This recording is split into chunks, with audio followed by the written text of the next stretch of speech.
Kiai itu ngambil kontak, mau naik sepeda. Ketika mau nyetater, itu tidak sadar, mau ada di Al-Qadiri. Jatuh di jedingnya pondok. Itu kan bahasanya wali. Kan, kalau helap kan bahasanya lora. Kalau saya bukan itu, saya itu melanggar aturan pondok. Assalamualaikum warahmatullahi wabarakatuh. Waalaikumsalam warahmatullahi wabarakatuh. Masih stay tune di channel YouTube Ar-Rufa Official. Kali ini setelah lama tidak siaran, kita akan mengobrol santai dengan salah satu alumni santri guru kita, yaitu Kiai Jamal Muzakisah. Beliau adalah Ustadz Abdul Rahim, aslinya Probolinggo. Kemudian beliau berkeluarga ada di daerah Bungur sini, dekat dengan Al-Qadiri. Dan beliau ini salah satu yaitu santrinya Bang Muzaki, dan kebetulan punya TPQ namanya As-Sabirin, dan beliau ini adalah termasuk guru dari salah satu anak saya, Habib Muhammad Sahab. Anak saya ngaji di tempatnya beliau. Baik, langsung saja kita akan menyapa-nyapa beliau dan menanya-nanyakan kepada beliau. Assalamualaikum Ustaz. Waalaikumsalam warahmatullahi wabarakatuh. Bagaimana kabarnya panjenengan? Alhamdulillah Gus, sehat, sekeluarga sehat. Alhamdulillah. Begini Ustadz, saya akan bertanya-tanya, salah satunya yaitu perjalanan Ustadz Abdul Rahim. Awal mulanya itu bisa sampai ke Al-Qadiri. Itu kejadiannya gimana dan bagaimana? Di mana tempatnya? Engke. Langsung saya cerita gini Gus. Sebelumnya saya cerita apa adanya ini. Ya. Jadi saya sampai mondok di Al-Qadiri ini. Awalnya saya itu enggak tahu Al-Qadiri, nama pondok Al-Qadiri enggak tahu. Cuman waktu itu saya sudah tahu Kiai Muzaki Jember, yang terkenal di Probolinggo kan Kiai Muzaki Jember gitu. Waktu itu saya masih mondok di daerah saya, di Pondok Salafiyah. Saya kan senang di Pondok Salaf, memang awalnya seperti itu Gus. Itu sekitar 3 tahun. Kemudian abah saya itu begini ke saya, awakmu enak pondok, pindah mondok ae po. Jadi ben tambah, maksudnya ilmunya seperti itu, ben tambah seperti itu. Dikasih pilihan sama abah saya itu, dekat di Jember, di Sidogiri, dekat di Sidogiri, di Paiton gitu. Cuman hati saya itu kok condong ke Jember gitu Mas. Hati saya itu kok condong ke Jember. Jadi karena saya tidak tahu dengan pondok Al-Qadiri ini, tidak tahu. Jadi saya condong ke Al-Qadiri. Setelah itu, selama 3 tahun di pondok, akhirnya saya berhenti dari pondok itu, pamit dengan guru saya yang di sana. Kemudian pertama itu diajak sama Kiai Manakiban di Al-Qadiri ini. Itu saya dalam keadaan sakit Gus. Dalam keadaan tidak sehat, maksud saya itu tidak sehat gitu. Jadi kalau dulu itu penyakit namanya rematik. Tapi kalau sekarang kan kayak stroke gitu Gus. Jadi jalan 100 meter itu sudah nggak kuat sudah gitu loh. Saya pertama itu memang nyari obat ke Al-Qadiri, gampang seperti itu. Awalnya seperti itu. Litadawi untuk pengobatan. Jadi awalnya seperti itu. Kemudian saya berangkat dengan abah saya itu berdua di nekat malam Jan Manis itu, masih Manakiban, masih di masjid bukan di lapangan waktu itu. Pada tahun berapa itu Ustaz? Itu perkiraan tahun 9697. 9697. Jauh sebelum mondok ini. 9697 itu saya diajak oleh abah saya ke pondok Al-Qadiri ini. Saya ikut. Jadi malam itu saya itu ingat Mas. Jadi perjalanan itu naik bis ya, dari rumah saya itu sampai ke Tawangalun itu jam 8. Jam 8 Gus, jam 8 Isya itu. Terus naik Lin L, itu kan terkenal L dulu. Kalau ke Bank ini L, turun di Pertamina. Saya sampai Pertamina itu kok melihat jamaah berbondong-bondong, banyaknya, hawanya kok seperti kayak di Sunan Ampel gitu Mas. Itu saya cek senangnya, aduh. Ini padahal itu masih jauh dari Pertamina. Perjalanan kan masih jauh, masih naik ke atas itu. Perasaan saya waktu itu seperti itu karena tidak tahu kan masih. Kok jauhnya gitu. Tapi saya ketika turun dari Elin itu, saya sakit ini tidak ada gitu loh. Jadi saya jalan terus sampai Al-Qadiri itu jalan, tidak sadar saya. Sampai di Al-Qadiri, saya ini kan ndak sakit gitu, maksud saya ndak kuat jalan. Tapi kenapa kok nyampe di sini kok kuat gitu, maksud saya itu kok kuat gitu. Akhirnya saya ingat, saya itu masih waktu itu sholat di selatan masjid itu, sholat di Qadul Hajat itu, di Qadul Hajat ya manakib itu ya, sholat ingat. Oh, ini pondok Al-Qadiri ya. Jadi hati saya itu kalau umpama saya mondok di sini, kayak senangnya gitu maksud saya itu. Kayak senangnya. Akhirnya di situ saya mengambil keputusan ke abah saya, nggih Bah, saya siap di Al-Qadiri gitu loh. Mondok di Al-Qadiri. Di Al-Qadiri kapan saja saya mau diantarkan. Oh ya wis, tapi nunggu waktu dulu saya cari Tino katanya banyak kan seperti itu. Enggak langsung lah ibaratnya. Boten ya. Jadi masih cari hari dulu yang bagus. Kemudian 2008 itu saya pas jadi berangkat ke Al-Qadiri. 98 nggih. 98 jadi berangkat ke Al-Qadiri. Ya musyawarah dengan keluarga semuanya, namanya orang Madura kan seperti itu. Kalau mau mondok satu keluarga ikut semua rombongan kan seperti itu. Saking menghormatnya. Saking senengnya, mungkin satu-satunya saya di desa saya itu cuman saya yang di Al-Qadiri ini. Satu kecamatan itu. Jadi yang lain kan ada yang Sidogiri, ada yang ke Paiton, ke Habib Muhammad, ke Tapang. Cuman satu-satunya saya. Jadi saya cari alumni di situ enggak ada. Enggak ada, cuman saya yang mondok di Al-Qadiri. Nah, setelah itu sampai di Al-Qadiri, Kiai langsung dawuh begini. Dimo bungkon bencong gitu ya dawuh. Kula Lumbang Kiai, jenenge abah jawab jenenge. Kecamatan Lumbang di Sapuro. Boh, di Sarut ada Kiai alumni bilang seperti itu. Jadi Kiai itu sudah tahu apa yang apa yang terjadi kepada saya itu sudah tahu. Kalau di sana itu tidak ada alumni masih. Kalau Tongas sudah ada memang, tapi kalau untuk kecamatan saya itu memang tidak ada. Cuman saya yang milih ke Al-Qadiri ini. Alhamdulillah setelah itu saya di Al-Qadiri, alhamdulillah kerasan, karena saya sudah punya bekal mungkin ya. Langsung saya itu diserai Pemdar gitu di pondok itu seperti itu Gus. Terus langsung 2 tahun langsung ke seksi tarbiyah itu. Jadi ngurusi untuk majelis taklim yang ada di pondok ini.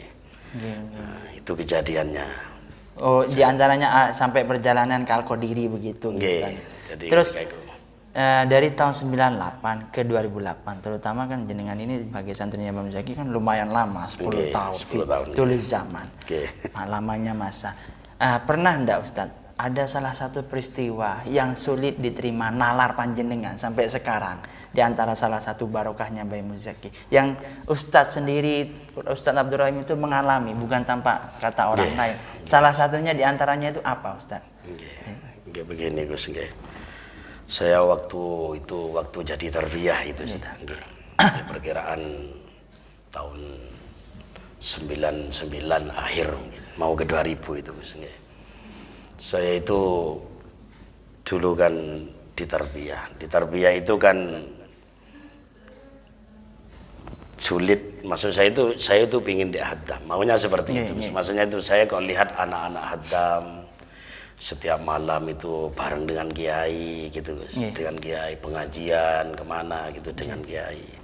Saya itu terbisik dalam hati itu, apa saya kok kepingin di Haddam, tapi saya tidak mungkin karena sudah dikasih amanah di tarbiyah ini, ngurusi majelis taklim ini, saya sudah tidak mungkin secara kan seperti itu Gus ya. Terus saya kan senang itikaf memang di masjid itu, senang itikaf dengan tadarus Al-Qur'an itu di masjid itu, senang itikaf saya di sana.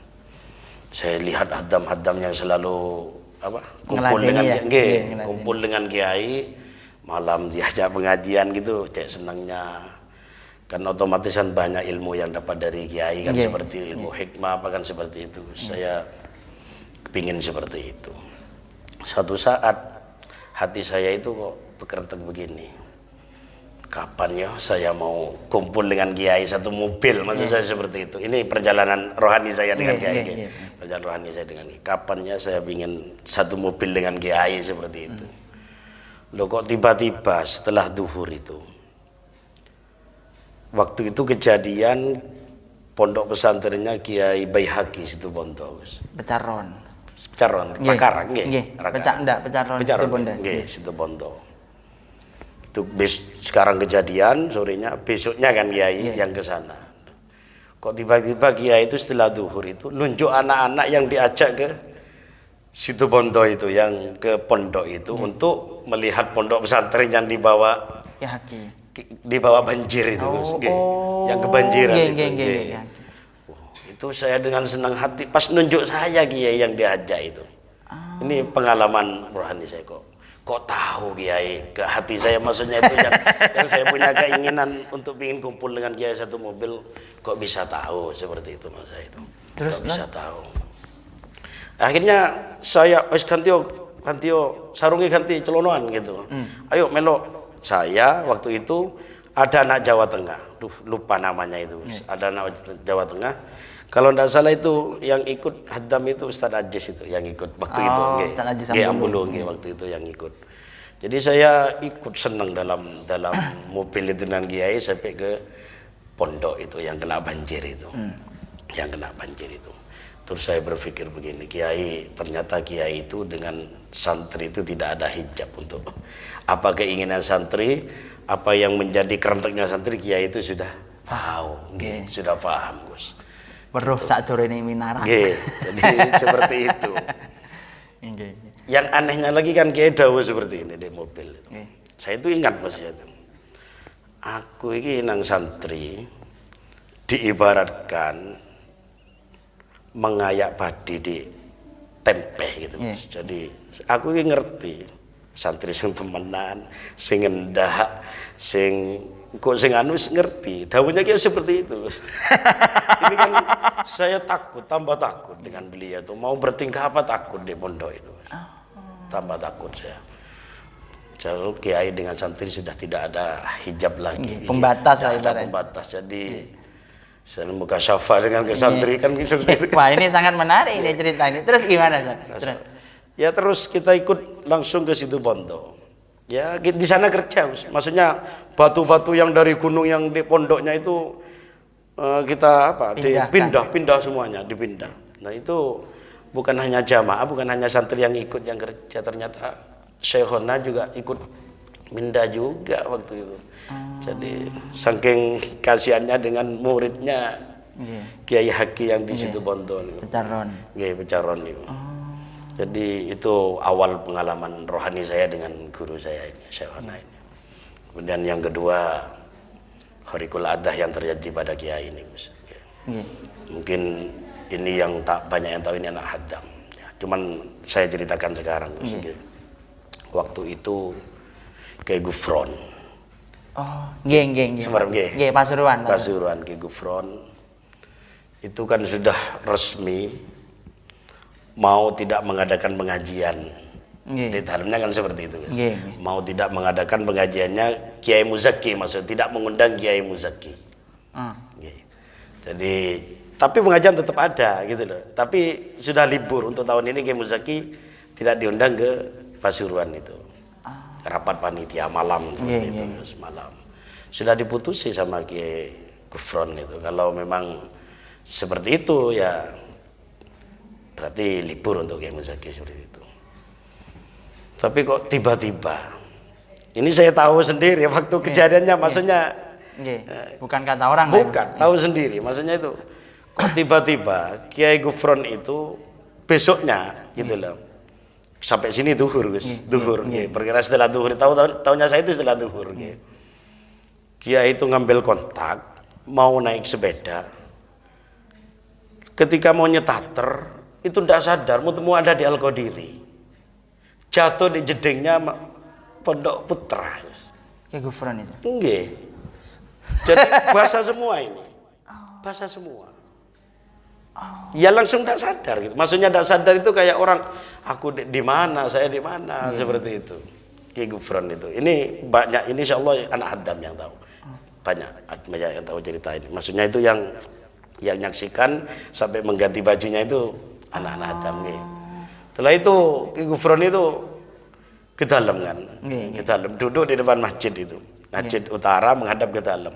Itu masih tidak sadar sampai dipanggil oleh Syekhona. Boh, ke gufron. Itu tidak jawab, ke gufron. Akhirnya sadar, oh ya, suruh salin dulu ke haddam, ke kamar haddam itu, dikasih makan minum. Setelah itu pas cerita. Jadi cerita kalau sebelumnya saya mau membatalkan pengajian, jadwalnya panjenengan ini Kiai, gitu loh. Tadi malam sudah dibatalkan gitu loh, dengan panitia sudah dibatalkan. Kenapa kok tiba-tiba saya ini dilempar ke sini? Ya ada yang ngelempar mungkin Syekh Abdul Qadir pada tahu. Seperti itu. Ini kan khariqul adah, kan dia khariqul adah. Salah satu kejadian apakah karomahnya orang yang dicintai oleh Allah kan seperti itu terjadi. Itu tahu sendiri waktu basahnya itu tahu sendiri saya. Mungkin ini tidak pernah diceritakan, saya ceritakan sekarang seperti itu karena saya tahu kejadiannya itu. Gitu. Wah, sangat menarik ini. Sampai jatuh ke jeding ya Ustaz? Ke jeding. Memang jatuhnya ke jeding. Basah semua ini. Memang basah jatuhnya kuyup lah. Wah. Sampai basah semua. Ya dikasih sarung sama anak-anak Haddam itu. Diganti sarung. Ganti sarung. Kalinnya di kamarnya Haddam itu. Setelah itu dipanggil Kiai, ditanyakan gini. Semuanya sudah. Ya akhirnya seketika itu langsung minta jadwal Kiai itu langsung. Akhirnya nggak berani membatalkan. Nggak berani. Jadi tetap Kiai Muzaki Jember tetap pengajian berdenge gratis tetap seperti itu. Geng. Ini salah satu khariqul adah yang terjadi kepada guru kita Syekhona Muzaki. Terus lagi Ustadz, ajaran dan didikan beliau, yaitu yang sangat mengenang, di antaranya yang sampai jenengan itu sampai sekarang terngiang-ngiang bahkan membekas dalam hati, itu di antaranya apa Ustadz? Salah satu kenangan, ibaratnya yaitu ajaran dan didikan beliau Kiai Muzaki. Didikannya guru kita itu memang, guru kita kan ahli berjuang memang Gus. Jadi pegangannya kan memang asyaraf la bin nasab kan seperti itu, lakin bita'ab kan seperti itu Gus. Jargon lah ibaratnya. Jadi kiai itu yang selalu mendidik kepada santri, salah satunya yang sampai sekarang saya bawa ke masyarakat itu begini daunnya kiai itu. Santriku, saya itu ingat. Jadi waktu ngaji tafsir itu, waktu tafsir malam Rabu itu, waktu tafsir Jalalain malam Rabu itu, santriku kabeh, la iso gawe perjuangan di rumah, segitu Gus.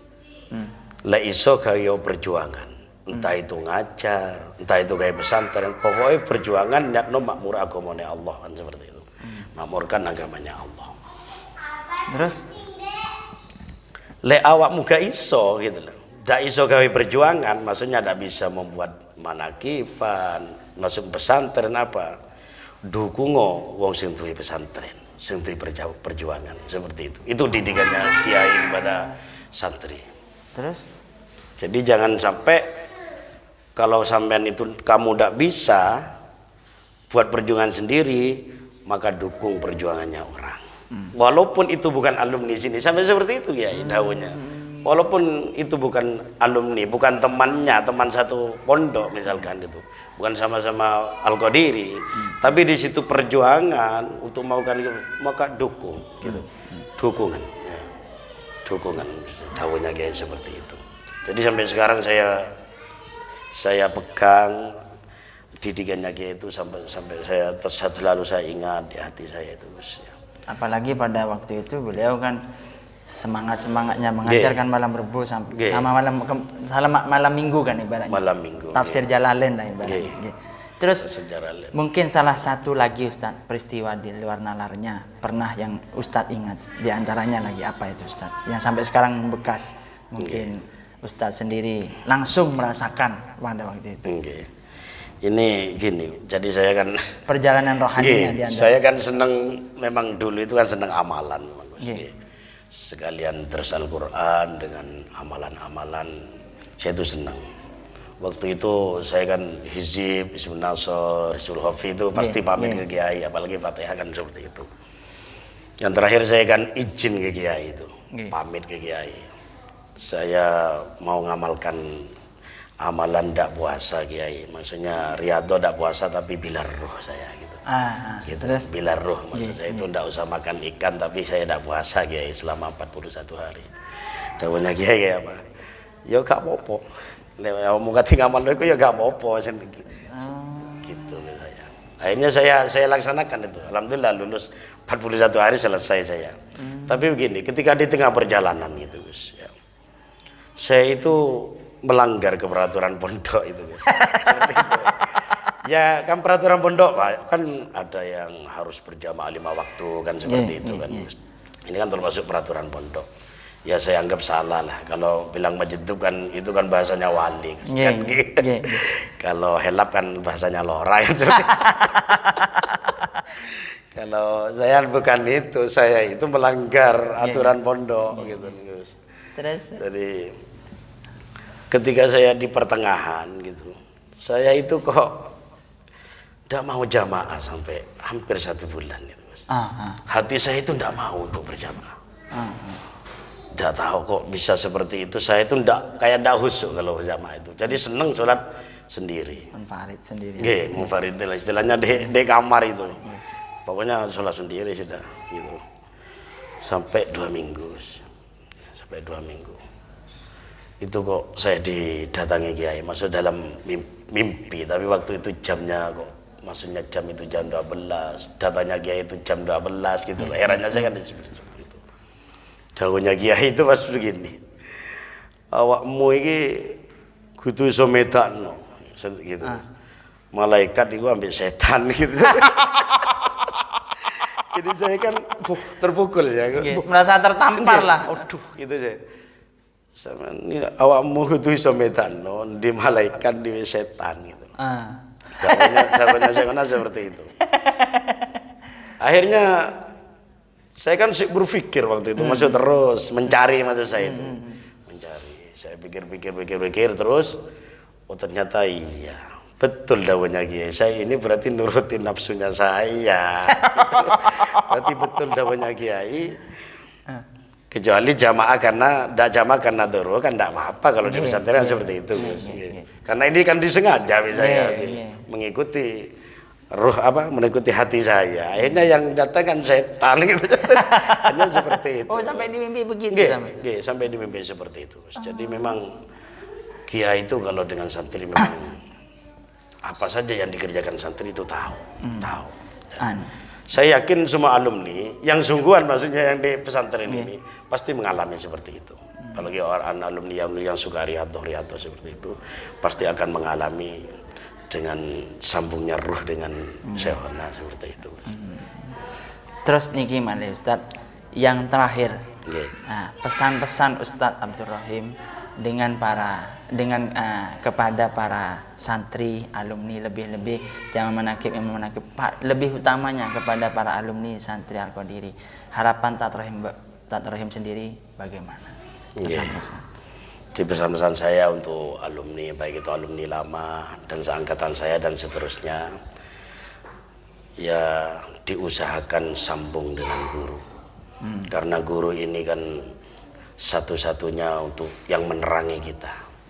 Apalagi yang guru memang sudah membimbing dari awal sampai akhir, memberi ilmu yang selalu mendidik sampai jadilah di masyarakat, sampai berhasil di masyarakat. Tolong disambung, minimal baca Fatihah kepada yang jauh-jauh, minimal baca Fatihah kepada Syekhona. Karena kesenangannya Syekhona kan selalu mendoakan kepada alumni. Biasanya zuhur Kiai itu anak al-nahar punya Kiai kan zuhur selalu mendoakan alumni, dan anak al-lail malam selalu mendoakan kepada alumni semuanya. Ini yang perlu diingat-ingat pada alumni semuanya, termasuk alumni yang masih belum santri yang masih belum jadi alumni. Jadi itu memang harus diingat-ingat karena sambungan dengan guru ini memang luar biasa. Efeknya memberikan efek yang sangat positif setruman. Saya rasakan di masyarakat seperti itu. Tanpa guru kita tidak bisa apa-apa. Tanpa guru tidak bisa apa-apa. Semuanya itu karena barokahnya guru. Perjuangan kan bisa berjalan itu dengan barokahnya guru. Manaqiban bisa jalan, saya sendiri mengalami saya itu waktu manakipan, alhamdulillah semuanya terbuka dengan adanya manak. Itu kan barokahnya guru kita Syekhona Hakim Muzaki. Mulai dari santri dan lain-lainnya. Alhamdulillah. Jenengan merasakan sendiri sekarang.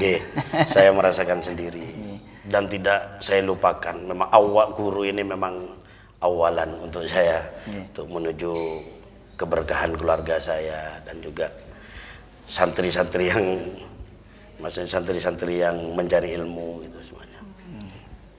Dan jangan lupa kepada alumni semuanya, alumni lama juga jamaah manakib, mungkin nonton YouTube, channel YouTube Aruf Official ini, jangan lupa dukung channel Aruf Official ini dengan like, comment, share, and subscribe.